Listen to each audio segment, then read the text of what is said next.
आजकल किसी को घर बनवाना हो या खरीदना हो, लोग उसकी कीमत, मजबूती या किसी और चीज से ज्यादा उसके वास्तु पर ध्यान देने लगे हैं।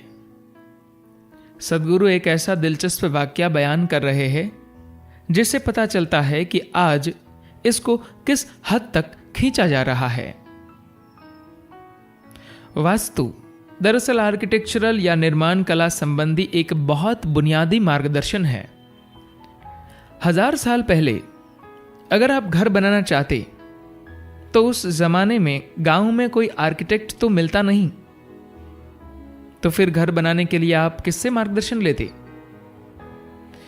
किसी भी इमारत के निर्माण में मुख्य चुनौती हमेशा छत का फैलाव होती है।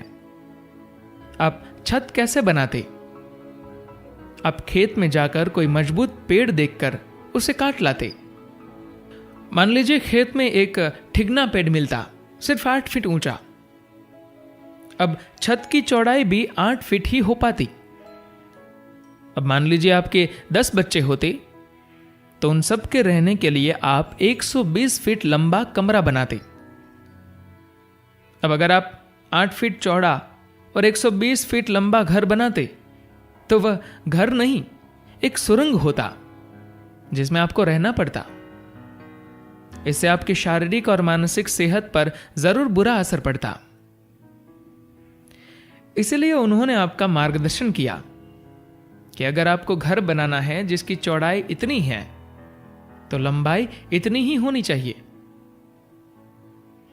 अगर आप वास्तुशास्त्र को ध्यान से पढ़ें तो पाएंगे कि पहाड़ी इलाकों के लिए एक अलग तरह का वास्तु होता है और मैदानी इलाकों के लिए अलग। कर्नाटक का वास्तु तमिलनाडु के वास्तु से अलग है। वहां के मौसम और तापमान का ख्याल रखते हुए उन्होंने एक सामान्य दिशा निर्देश तैयार किया जो सबके काम आ सके, ताकि आप ढंग से अपना घर बना सके।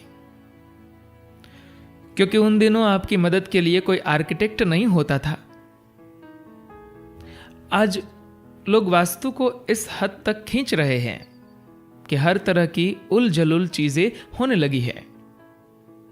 क्योंकि जब आपके मन पर डर छाया होता है तो आप हर चीज को एक विज्ञान बना सकते हैं।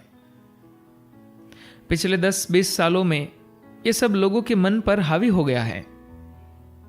उससे पहले किसी को वास्तु के बारे में मालूम नहीं था, पर हर इंसान हंसी खुशी जिंदगी जी रहा था। धन्यवाद।